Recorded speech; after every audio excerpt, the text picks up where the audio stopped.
आज हम बात करेंगे एसआईपी और शेयर मार्केट की। जब हम लोगों से इंश्योरेंस की बात करते हैं तो लोग एक ही बात करते हैं, एसआईपी और शेयर मार्केट की स्टॉक की बात करते हैं। नमस्कार साथियों, मेरा नाम लाल सिंह बिष्ट है। मैं एक फाइनेंशियल एडवाइजर हूं। मैं आप सब लोग का स्वागत करता हूं अपने यूट्यूब चैनल पे। और मैं किसी भी चीज़ के खिलाफ नहीं हूं। मैं कभी भी किसी को ये नहीं बोलता कि आप एसआईपी मत करो। मैं किसी को ये नहीं बोलता कि आप स्टॉक मत खरीदो। और ना ही हम किसी को ये बोलते हैं कि आप जो है कोई भी इक्विटी या कोई प्रोडक्ट मत लो।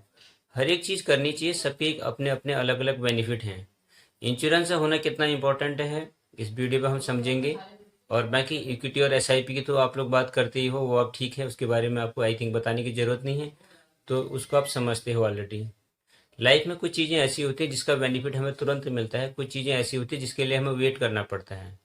जैसे अगर आपको फसल बोनी है, गेहूँ बोने हैं, तो आपको 6 से 7 महीना वेट करना पड़ेगा, उसके बाद ही आप गेहूँ को काट सकते हैं। उसके लिए एक पर्टिकुलर टाइम दिया है। एसआईपी आपकी इमीडिएटली भी ग्रो कर जाती है और कई बार थोड़ा सा नीचे भी चली जाती है। स्टॉक में आपको अचानक प्रॉफिट भी हो जाता है, आपको अचानक लॉस भी हो जाता है। सब चीज़ें अच्छी हैं, ओवरऑल बताया जाता है कि लॉस नहीं होता है, प्रॉफिट ही होता है। मैं इन चीज़ों से एक्सेप्ट करता हूँ और सहमत हूँ। मैं आपकी जानकारी के लिए ये बताऊं, अगर आप अपने परिवार में अकेले कमाने वाले हैं, आपका घर आपकी इनकम पर चलता है, कल के दिन अगर आपके पास इंश्योरेंस नहीं है, क्या जो आपने स्टॉक लिया था, क्या आपने जो एसआईपी ली थी, क्या उससे इतना पैसा मिल पाएगा कि जिससे आपकी घर की ज़रूरतें पूरी हो पाएंगी? अगर नहीं मिलेगा तो कैसे आप पूरी करेंगे?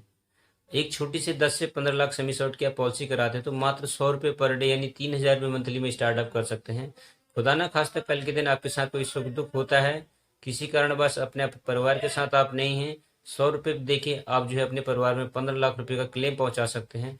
वहीं पे आप 100 रुपये पर डे यानी 3,000 रुपये एसआईपी में डाल के जो भी आपने इन्वेस्टमेंट किया था, जो उस पर रिटर्न मिला था, उसके हिसाब से पैसा मिलेगा। तो साथियों, हर एक चीज़ का अपना अलग अलग महत्व है, हर एक प्रोडक्ट का अपना अपना अलग अलग वो है। तो चीज़ों को मिक्स करने की कोशिश न करें। इंश्योरेंस के लिए आपको इंश्योरेंस खरीदना है, और जो आपकी छोटी मोटी ज़रूरतें हैं उनके लिए आपको एसआईपी भी खरीदनी है। अगर आप इन्वेस्टमेंट करना चाहते हैं, आपकी कैपेसिटी है रिस्क लेने की, तो आप स्टॉक भी खरीद सकते हैं। जानकारी लेके आपको अच्छा रिटर्न मिलेगा, उसमें कोई दो राय नहीं है। सब कुछ करना चाहिए। सिर्फ आप सिर्फ एक ही चीज़ पे मत बैठिए कि मैं तो यही करूँगा, तो वही करेंगे तो कभी कुछ प्रॉब्लम आती है तो आपको नुकसान होगा, और बहुत बड़ा नुकसान होगा। तो उम्मीद करता हूँ बहुत छोटी सी जानकारी थी, आप समझ पाए होंगे। और चैनल पर नए हैं तो चैनल को शेयर करिए और सब्सक्राइब कर जरूर करिए। इसके अलावा मेरा एक चैनल और है, लाल सिंह यूके ब्लॉग के नाम से मेरा ब्लॉग चैनल है वो, उसको भी आप जाके देख सकते हैं। उस पर आपको हमारे यहाँ के कुछ कुछ वीडियोज मिल जाएंगे, गांव के एरिया के, और कुछ हमारे यहाँ के कल्चर के जो गाने वगैरह हैं वो आपको मिल जाएंगे। और दूसरी बात, अगर आप चाहते हैं कि आपको लाइफ टाइम इनकम आए, आपको लाइफ टाइम पैसा मिले, तो कहते हैं कि किसी भी इंसान की के पास अगर कितना भी पैसा क्यों ना हो, एक वक्त के बाद वो ख़त्म हो जाता है। जैसे सरकार क्या करती है, बरसात में पानी इकट्ठा करती है, और गर्मी में ज़रूरत पड़ने पर जहाँ पे सूखा पड़ता है वहाँ पे उसको देती है। सेम इसी तरीके से समझ लो, अगर आप इनकम कर रहे हैं तो ये बरसात है, जब आपकी इनकम बंद हो जाएगी तो सूखा है। तो सूखे पे आपको उस टाइम पे ज़रूरत पड़ेगी। तो आप चाहते हैं कि आपको रेगुलर इनकम आए, कंटिन्यू बिना किसी हेडेक के कुछ न कुछ पैसा आए। तो अभी रिसेंटली में एलआईसी ने एक प्लान लॉन्च किया है, जीवन उत्सव। तो उस प्लान के बारे में आप जानकारी लेके उसमें आप इन्वेस्टमेंट कर सकते हैं। अगर आप ऐसा करते हैं तो आपकी लाइफ का एक बेहतरीन डिसीजन हो सकता है वो। ऐसा बताया जाता है कि एक आदमी 55 या 50 में रिटायरमेंट लेता है, अगर वो 20 साल जिया तो 20 साल, अगर 10 साल उसकी वाइफ जीती है एक्स्ट्रा तो 30 साल, तो टोटल उसको 30 साल की खाने की पीने की प्लानिंग करनी है। आजकल क्या है कि आज हम जिस स्टेज पे हैं, कल के दिन आने वाले टाइम पे हमारे बच्चे उसी स्टेज पे चले जाएंगे, उनके अपने पर्सनल खर्चे होंगे, उनको अपने बच्चों को पढ़ाना होगा, घर की ईएमआई होंगी, अपने पर्सनल बहुत सारी चीज़ें होंगी। तो उस टाइम पर शायद अगर हम लोग अपने लिए प्लानिंग नहीं करते हैं तो हम उनके ऊपर एक बोझ बन जाएंगे।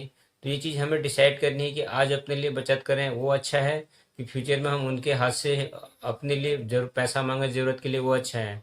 तो कौन सी चीज़ आपको अच्छी लगती है कमेंट करके आप ज़रूर बताएं। अगर आपको लगता है कि फ्यूचर में आप मांग के अगर आपको अच्छा लगेगा तो बढ़िया है, आप वो वाला ऑप्शन चूज कर सकते हैं। आपको लगता है कि नहीं, कि मुझे जो है इन्वेस्टमेंट करना चाहिए अपने लिए बच्चों से मांगने के बजाय, तो बढ़िया है। एक छोटा सा इसका एग्जांपल मैं आपको और देता हूँ।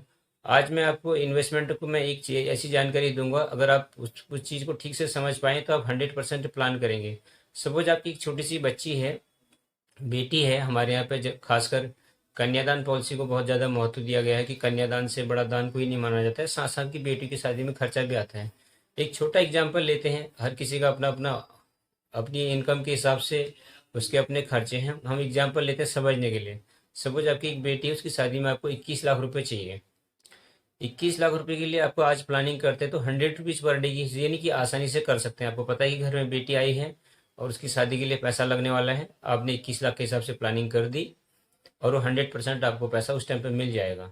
आप कुछ प्लानिंग नहीं करते हैं या शेयर मार्केट पर जाते हैं, SIP पे जाते हैं, हो सकता है वहाँ आप बहुत अच्छा पैसा कमा लें या ना भी कमाएं, उसके बारे में हम कुछ कह ही नहीं सकते हैं। आप कमा भी सकते हैं, वो लॉन्ग टर्म के पर्पज से नहीं होता, वो शॉर्ट टर्म के लिए होता है। अगर आपने कहीं भी कमा भी लिया, अगले 21 साल तक उस पैसे को आप होल्ड नहीं रख पाएंगे, कहीं ना कहीं खर्चा हो जाएगा।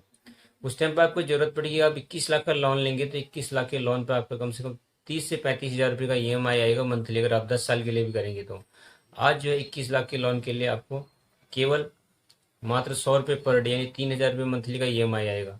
तो 3 हज़ार रुपये मंथली देना आसान है या 30 हज़ार रुपये मंथली देना ये आसान है, ये आप डिसाइड करिए। दूसरी बात यह है कि आपको 10 लाख रुपए भर के 21 लाख लेना वो अच्छा रहेगा, या या या 30 लाख भर के 21 लाख लेना अच्छा रहेगा। तो कौन सा आपको अच्छा लगेगा, कौन सा ऑप्शन आपके लिए बेटर रहेगा, तो आप जरूर कमेंट करके बताइए। आपको इस तरीके से कुछ इन्वेस्टमेंट करना है, ऐसी कोई जानकारी चाहिए तो डिस्क्रिप्शन में मेरा नंबर है, आप मुझसे बात कर सकते हैं, डायरेक्टली कॉल भी कर सकते हैं।